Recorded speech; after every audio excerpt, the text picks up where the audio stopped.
swordsman, the bane of my life.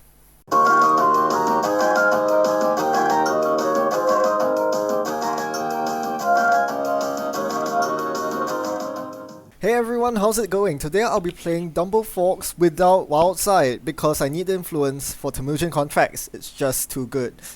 I'm up against Polana, a very traditional yet spicy in its own way Polana. This is going to be a really fun game, trust me on this. Since I'm not running Rumor Mill, it's going to be a close one.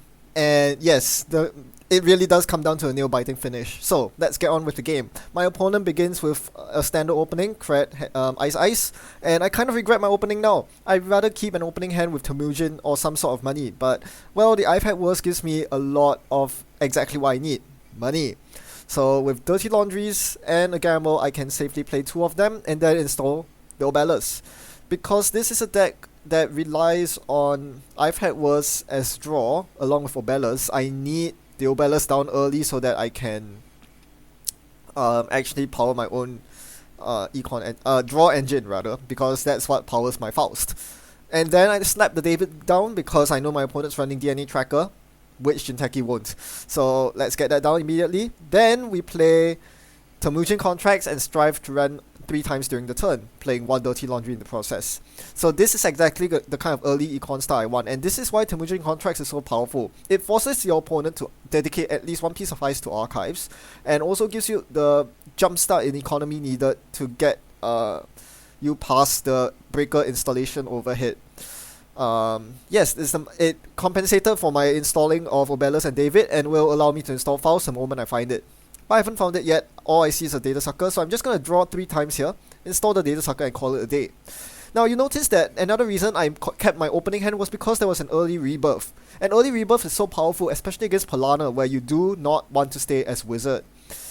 Sure, my opponent now has a Jackson Howard, which I want to contest with Wizard, so these Whizbucks will come in handy. But for later, Wiz credits will generally not be very useful, especially since most of my breaking is going to be creditless. Between Faust and David, you shouldn't need too many credits, so the main expenditure will come from actually, if you are not trashing assets with Wizard credits, those extra credits will be nice. Now my opponent resists a vanilla to keep me out of the Jackson Howard server, so I can't do anything about that. What I can do, however, is to rebuff and try for archives, hitting a mind game straight away. So now it's time to mind game my opponent and hopefully bid the same as them. Most people will bid 0 here, because this is not a high stakes run.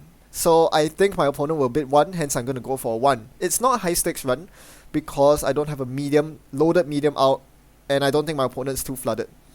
And yes, sure enough, I guessed correctly. That was a pretty good guess. HQ is very tempting here, but I decided to go for R&D instead and see a vanilla, drawing 1 card in the process. So this is actually a higher stakes run than my opponent thought, because not only do I get a single access, I also get Data Sucker and Obelus. Sorry, Data Sucker and Obelus. So that's 1 extra card, 1 extra Sucker counter, all very, very good stuff to have. I also slap down on Liberator accounts because I have nothing better to do with my last click. Note that I'm still not interested in running R&D at this point because I highly suspect there's a DNA tracker there. I'm not really interested in face checking a DNA tracker, even though I have a David out, because I want to be able to spoon it within the same turn. So what I actually like to do is to draw for my second David or draw for a Faust, so I can get past the DNA tracker twice in a turn. Being able to spoon the DNA tracker immediately is of utmost importance. Now, my opponent challenges me to a remote battle. I draw the Faust on my 3rd click just in time to challenge the remote. And this is why I really love this build over, say, Temujin Wizard, which runs regular breakers like Paperclip, Mimic, Yogg. You can't contest this double ice server if you don't have Faust, period. Even if in regular Wizards, even if I found my Paperclip, it would be very, very hard for me to run that server because I could hit a Cobra and lose my Paperclip and a bunch of net damage. It could be a DNA tracker which hits me for a lot of net damage. So the fact that you have Faust and David as such an efficient rig, only need 2 cards, 2 programs installed to get you anywhere you want, is so huge because it means that your opponent cannot pull away from the early game. Now my opponent punishes me appropriately, even though I deny them 10 credits and 2 agenda points from the corporate sales team. He lashes back at me, kills my Liberator accounts. Jeez, that's nasty. All full 16 credits loaded on the Liberator accounts, gone in an instant. I lost the side game on voter intimidation, and that was a huge loss for me. I was further hammered into the ground by this R&D run, which turned out not to be a DNA tracker, but a toll booth. So toll booth is lighter on the breaker suite, in the sense that I only need to give up 2 cards and a data sucker token to get past, but it drains me of credits that I so badly need right now. This is a big problem. Because my opponent completely did a very good job at wrecking my economy engine, I'm left with an archives, Temujin pointer archives, but with no easy way to get past the mind game. So I'm actually forced to dirty laundry archives here for not a very valuable access. All I get is a sucker counter and 7 credits. But I need to pay 2 cards to Faust to do so. So that's not very nice. Ideally, you don't want to be spending that many resources on breaking ice because you only have a finite number of cards. This deck does not run Levy, unlike most double fork decks. So I need to win very quickly. Now I break the toll booth on R&D, making sure to kill the toll booth before my opponent gets any chance to defend the server. This is actually quite important because I do not want my opponent finding another code gate like Lotus Field or Crick to shield the toll booth. The spoon needs to hit the toll booth, no questions asked. Otherwise, that toll booth will become a huge pain when I do go for medium digs. Speaking of medium digs, I do finally have the resources to get medium down, and you bet I will. However, with an upgrade on R&D, I think the safer route is the backdoor route. So I'm going backdoor. Don't have to worry about unknown ice, don't have to worry about Capri stopping my run. Just like Sneak Door, if you use Omar to enter R&D via the backdoor, you don't need to play Caprice or Betty side games. Unfortunately, the upgrade is worse than that. It's a Chrysium grid, and I do not have wizard credits to trash it because I'm Omar. Nasty stuff. So I don't get a sucker token, I don't even get a medium token, all I get is a Chrysium grid, and because it wasn't a successful run, it doesn't trigger Obelus either. So that one Chrysium grid really actually took a lot of steam away from me. I was forced to pay 5 to trash a Chrysium. And he plays friends in high places. Oh dear. But he misplays. He misplays pretty hard because instead of reinstalling the Chrysium grid, which would completely break my back given my economy, he went for ice instead. Ice is irrelevant to me because I can break ice with Faust and David, but I can't break a Chrysium grid without money. So I'm actually really happy that my opponent decided to shore up ice instead of reusing the Chrysium, because the Chrysium were really halted me in my tracks, forced me to click for credits 2 or 3 times. Now I forced a toll booth res on R&D right here because when you use friends in high places, you must review the ice you install if it is face up. And since I destroyed the toll booth, it went into archives face up, so I knew that it went back on R&D when my opponent played it. So by forcing the toll booth res here, I allow myself that information without the 3 credit tax, because I purposely ran when I still had 2 credits to my name. Now I drop a bit more before deciding to spend my final click on a run. I don't want to ditch 2 cards here. I want to be spending my cards on running servers, not discarding down to hand size. So I want to find somewhere to run. R&D is out of the question because I cannot pay the toll booth toll. The remote is kind of out of the question. Even though I can break it with 2 cards, I can't win side games on the remote, so that's not a consideration. So Archive seems like the best bet because I can get a good access using Omar, and I should be able to get through the ice, which I did. I sneak into R&D and steal a Nisei, bringing me up to 4 points. So this was a very productive run. 1 sucker counter, 1 medium counter, 1 Obelus draw at the cost of 3 cards. This is why my opponent really should have put a Chrysium grid on R&D. That would have prevented that from happening. I would have had to spend 2 turns taking money. Now my opponent's really concerned about Omar's ability. It has been doing good work for me. So the 3rd ice goes on archives. Man, this is some serious anti-Omar tech right there. Alright, Parasite on toll booth because I did ditch a Deja Vu earlier on. I might not get the chance to spoon the toll booth again. So, Parasite the toll booth, it should take down sooner or later. And I can threaten it pretty quickly because I do have 1 sucker counter. So we'll wait for that to take down. In the meantime, my opponent shows off his hand. Let's see what he shows. Jackson, Caprice, Global Food. This was not a full celebrity gift. He spent his first click drawing a card and then played Celeb Gift for 5, which was rather suboptimal. But he desperately needed the credits, I guess, to res ice and play side games. So now that I know that there's 2 global foods in hand and a Caprice and a Jackson, it seems like it's a very good idea to run HQ. But given that my opponent put an upgrade and an ice there, I have huge reason to suspect that that is a very dangerous server that I really shouldn't think of running. It could very well be a Marcus Betty into a Snack. And Snack is not exactly what I want to hit right now. I cannot afford to lose any programs. So if I want to go into HQ, an ideal route would be using Omar's ability instead of running into HQ straight. Now my opponent continues hoarding the foods in hand. You notice that he had Jackson last turn. I expected him to use Jackson this turn to clear his hand, but no. He wanted to keep the agendas in hand for some reason. Perhaps feeling that his shield's super safe, now with 2 upgrades. So this was when I completely gave out on HQ. Either this is an elaborate ruse, or he really has something really good on HQ to defend it, and I really shouldn't attempt going there. I continue drawing up, trying to find some sort of solution to get me past R&D. Mostly just to wait for the Parasite to tick down, but I know that once it rolls over to my opponent's next turn, he will almost certainly purge. With 3 Parasite counters and 1 Sucker counter, that is the fine time to purge. So my opponent scores a Cronus project right now that has been incubating the server for goodness knows how long. And that doesn't really set me back. This deck doesn't run too much recursion, no levy, so the Cronus project didn't do much.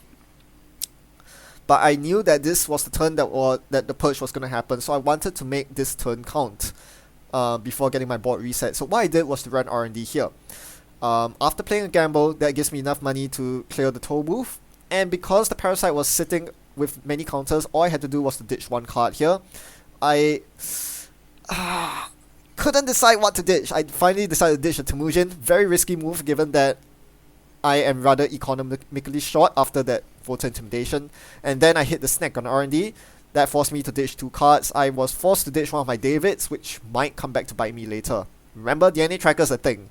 Now I access 2 cards here, trash a Caprice using real credits because I'm not Wizard, and pass my turn over.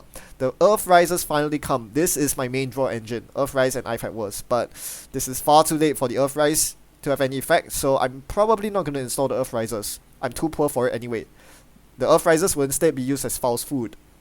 Now my opponent surprisingly does not purge here, giving me a very easy decision to run R&D and kill the toll booth. But given that there's an upgrade on R&D, I need to be a bit cautious. This could easily be a Marcus Betty that kills my Parasite by firing Marcus Betty on Treasure Program. So I run here, asking for any reactions. There might be a Cyberdex, there might be a Betty, apparently not. So I do suck down the toll booth, and then my opponent plays the Betty side game. So yeah, my opponent basically misplayed that rather significantly. He should have fired the Betty before the encounter with toll booth to kill the Parasite. That would have set me very far back. I would have to pay the toll booth tax, and I wouldn't get past the server without spending a significant number of resources. Yes, so I do get past the server. It didn't matter in the end because we both bid 2.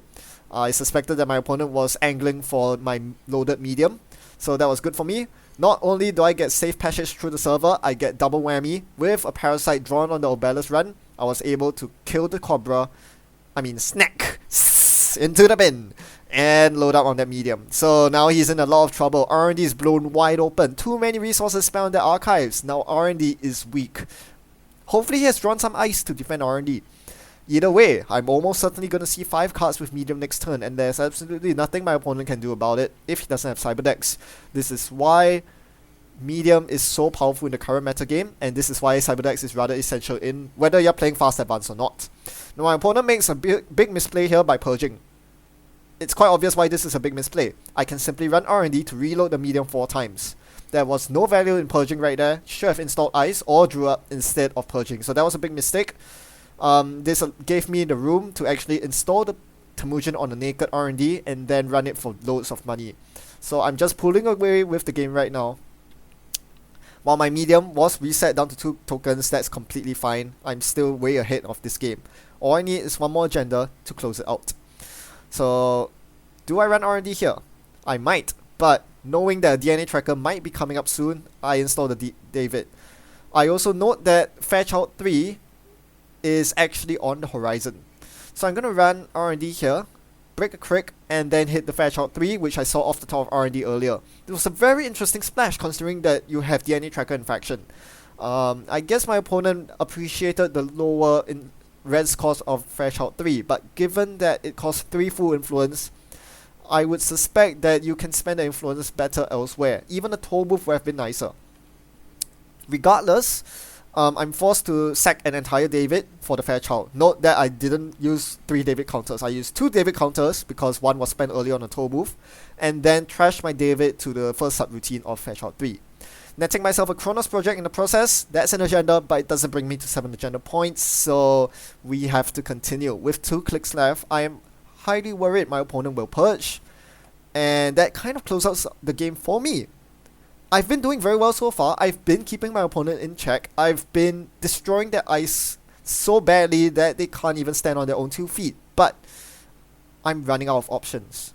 I'm running out of time. I'm running out of cards. I'm running out of ammo.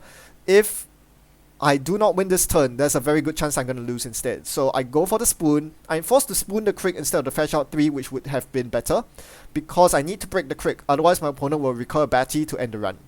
So this leaves the Fairchild 3 online, which is not the worst. It's better than a DNA Tracker or toll booth, because I can click through Fairchild 3 instead of breaking it with money, Davids, or cards. So we rerun here because I didn't make the full access. I was supposed to access 4 cards, I accessed 3, and then the last one bonkered out because of JNet being buggy. So we re-access here, I see 3 cards. I see Friends in High Places, Vanilla, Hedge Fund, and